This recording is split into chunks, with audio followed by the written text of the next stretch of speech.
মই মুখ্যমন্ত্ৰী হৈ থকালৈকে অসমত মিয়া শান্তিত থাকিব নোৱাৰে। এইটো পাক্কা কথা। মিয়া শান্তিত থাকিব নোৱাৰে। যিসকল মিয়া সন্দেহযুক্ত নাগৰিক তেওঁলোকক কষ্ট দিয়াই মোৰ কাম। গতিকে কষ্ট পাই থাকিব, এনেকৈ সাংবাদিকৰ আগতে দুখ প্ৰকাশ কৰি থাকিব, বাকী ৰাস্তা নাই। গোৱালপাৰাত হৈ গ'ল, দুই এদিনতে নগাঁৱত এভিকশ্যন হ'ব। দুই এদিনতে যিমানে এটা ষ্টেটমেণ্ট বেছি দিব সিমানে এভিকশ্যন হ'ব।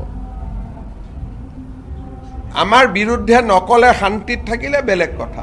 সন্দেহযুক্ত মিয়াৰ কোনো শান্তি নাই অসমত। মই মুখ্যমন্ত্ৰী থকালৈকে মোৰ ঘৰত আহিলেও শান্তি নাই, জুবিনৰ সমাধিত গ'লেও শান্তি নাই, গৌৰৱ গগৈৰ মিটিঙত গ'লেও শান্তি নাই, ৰকিবুল হুছেইনৰ মিটিঙত গ'লেও শান্তি নাই। মুঠতে মিয়াৰ শান্তি নহ'ব। মিয়াৰ শান্তি পোৱাৰ এটাই ৰাস্তা, মোক মুখ্যমন্ত্ৰী ভাঙিব লাগিব। সন্দেহযুক্ত মিয়াসকললৈকে মোৰ এইটো বাণী। মই মুখ্যমন্ত্ৰী হৈ থকালৈকে অসমত মিয়া শান্তিত থাকিব নোৱাৰে।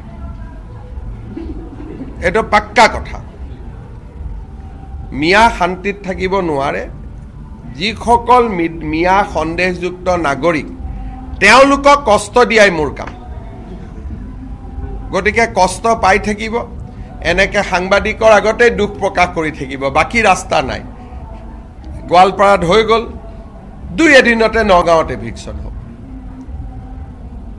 দুই এদিনতে যিমানে এটা ষ্টেটমেণ্ট বেছি দিব সিমানে এভিকশ্যন হ'ব। আমাৰ বিৰুদ্ধে নকলে শান্তিত থাকিলে বেলেগ কথা।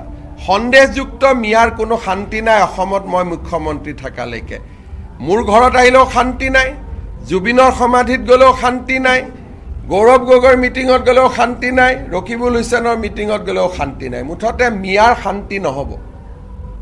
মিয়াৰ শান্তি পোৱাৰ এটাই ৰাস্তা, মোক মুখ্যমন্ত্ৰী ভাঙিব লাগিব। সন্দেহযুক্ত মিয়াসকললৈকে মোৰ এইটো বাণী।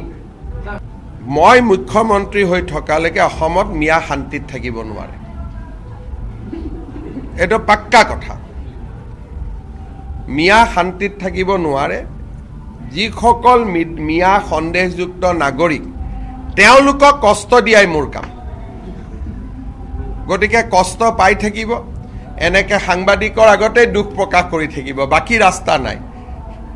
গোৱালপাৰাত হৈ গ'ল, দুই এদিনতে নগাঁৱত এভিকশ্যন হ'ব। দুই এদিনতে